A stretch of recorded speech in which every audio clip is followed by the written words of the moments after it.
It shows the boxcars that we rode 3 days and 2 nights to arrive in Le Havre. They would stop the train for a rest call every few hours. We would stop the train late in the day, and they had points out that they'd serve us a hot meal. And we went on. We arrived in Le Havre on the 19th of November, or no, not on the 19th. Before the 19th, we were there about 5 days, and Camp Philip Morris, that was more or less just to get us ready to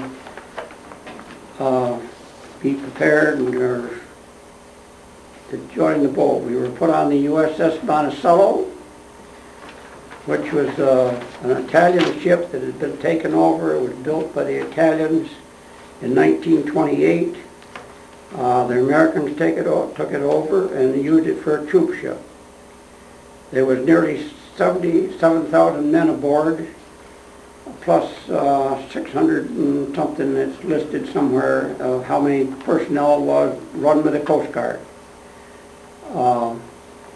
We were on this boat we sailed the morning of the 19th of November. That evening the sea started to get a little rough, and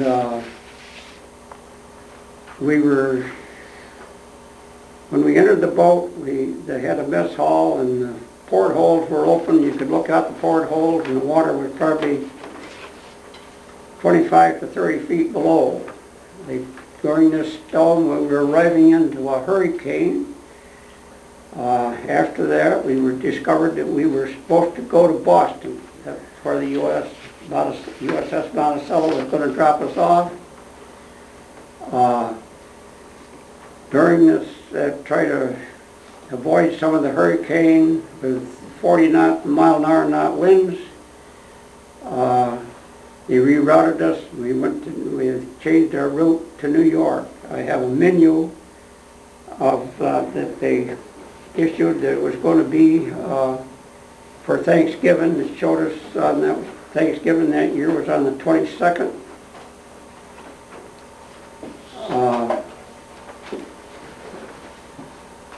I made just a copy. I have the original, but it was in very good shape. This is the menu. It says here, en route Le Havre, France to Boston, Massachusetts, USA. Do you mind holding that up? Thank you.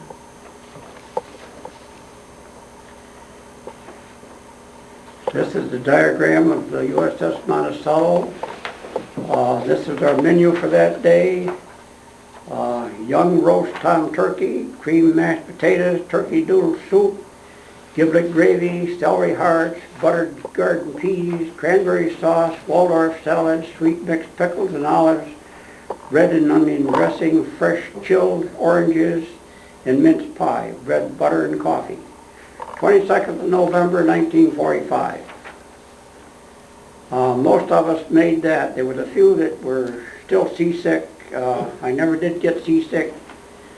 The commanding officer of the 204th AAA Battalion volunteered our outfit to help the cooks serve, which was, I guess, a good thing, because the cooks told us how to eat and said that you can come here to the galley and get what food, only don't drink a lot of liquid. Eat solid food, and I never did get seasick. We went through storms for about 3 days, and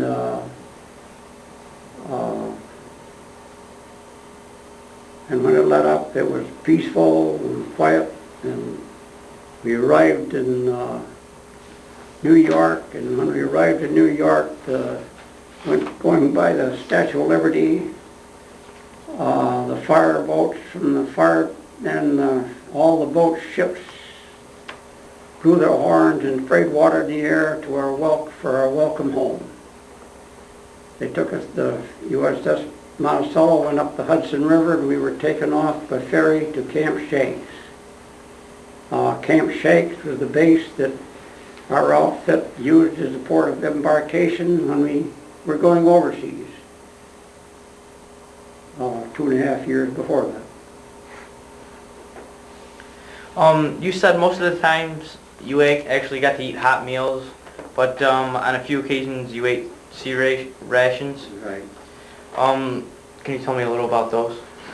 Well, What'd you get? there were little cans of pork and beans that you opened, corned beef hash, what others, probably the best part out of them was the pork and beans. The hash we never enjoyed too well. They had some biscuits in there, and of course they had a chocolate bar, and that was the best part of all. The highlight of it all. Out of everything, were there any certain experiences that left the greatest impressions on you? I think maybe, I think crossing the channel and walking up Omaha Beach. Probably left the biggest impression on my mind. What do you remember about the camaraderie of your unit?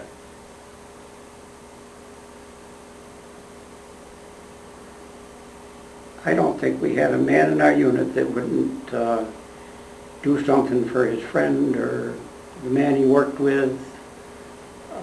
I don't think there was a man there that disliked anybody. Must have been a great group of guys. Do you think that in a sense increased the sense of not wanting to let one another down? I believe so. I believe so. We knew what our job was. Each man knew what he could do, and he'd been to school for it. And a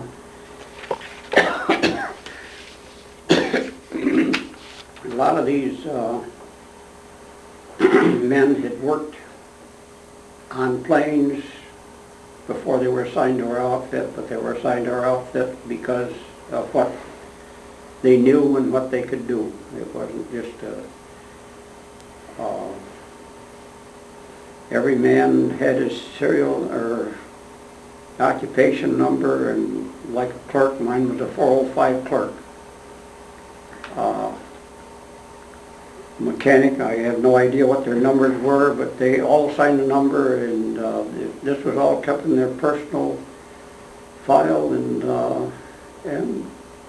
they, most of them were signed by recommendation too.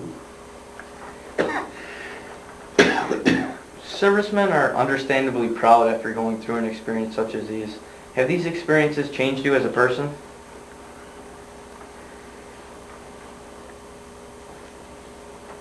Well, I'm probably not as bashful as I used to be.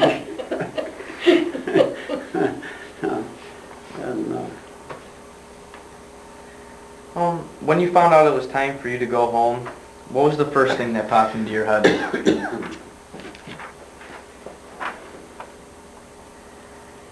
Well, I guess it's time. I guess I've been there 2.5 years, and there's one thing I forgot to bring. What's that? The field glasses, and I didn't tell your students about your friend in the class. In Normandy, we see many deceased Germans. I'm sure he was an artillery officer. I have a pair of field glasses that I removed. He was deceased and he wasn't going to use them anymore. Pair of field glasses. They're artillery glasses. They have a range finder in one side of the field glasses, and I preserved them very closely. And I should have brought them to show the guys that I'm sorry. I thought of that and I didn't. Not a problem. If you could tell a summary of your entire military career, what would you want people to know?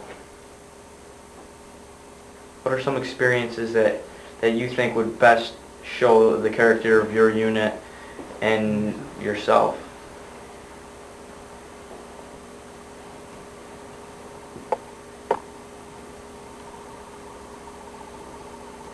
I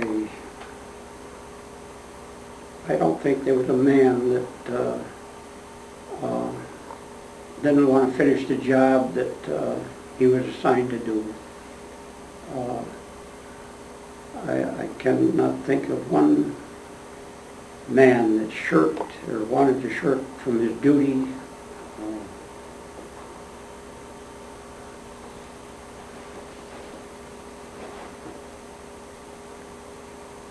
I just, we just seemed to work together. That was.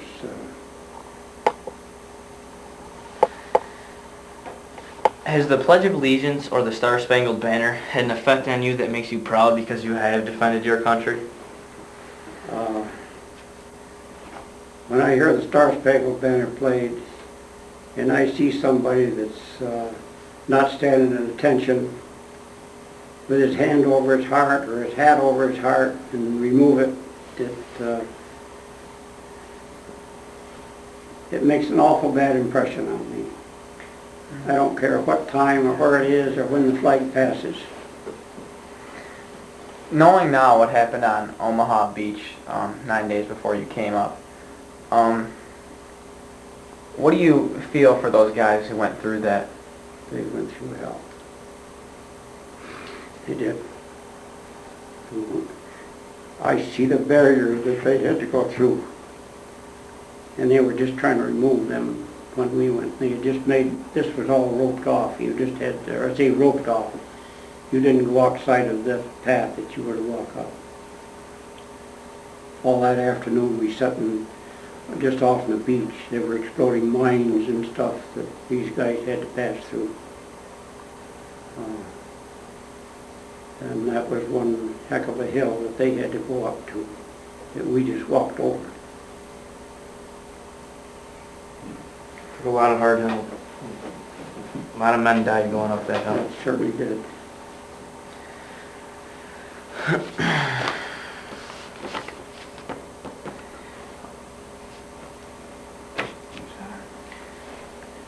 From Lee Greenwood's words from the song "I'm Proud to Be an American," he said, "You stood up and defended her here today." And I believe that's why you can truly say, "I'm proud to be an American." What are any things that you just, when you, from the war in itself, that just makes you proud that you went through them? Well, I've always made the remark to my wife that I went through it once, but I would never want to do it again. And I hope none of my grandchildren ever have to.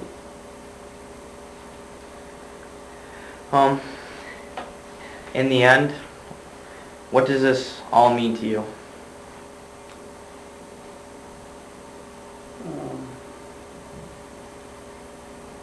Well, while I was in Germany, I see a lot of the, I did see some of the displaced persons that the Germans had used, or Hitler had used for forced labor. These poor people would go through our chow lines and pick food from our garbage cans. That even if it was just the bone off in a pork chop, they would take that, and they were starving. And lots of the guys going through the line that would, they'd have a coffee can or something in that thing, or a pot, that instead of dumping like those bones or stuff, they would give it to these people. And they were just starving. I mean, it was a sight that it's always in my head, how they lived like that. After knowing what all the soldiers went through and what these people went through, what were your feelings shortly after war towards the Germans? And what contact I came with the Germans, they treated us well. I mean, we couldn't fraternize with them when before we come home, we could then, but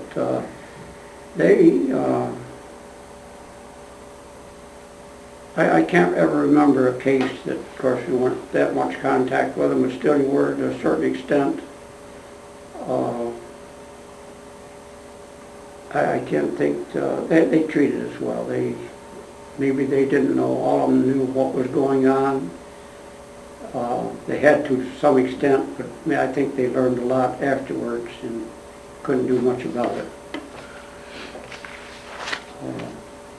After the acts of September 11th and the war in Iraq, has your views of America changed or remained the same?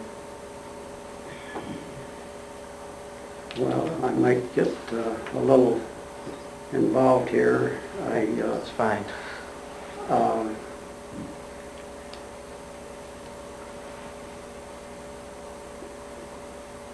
I don't think Saddam Hussein had anything to do with the bombing of the World Trade Centers. Saddam Hussein was not going to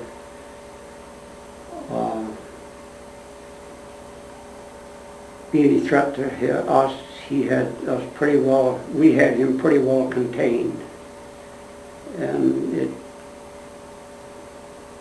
makes me feel terrible when every day I hear of 2 more American soldiers that have passed. I just wonder how urgent it's really, if it's really necessary. I don't know. Maybe it will be. They're going pretty soon. So, would you say the war is justified or no?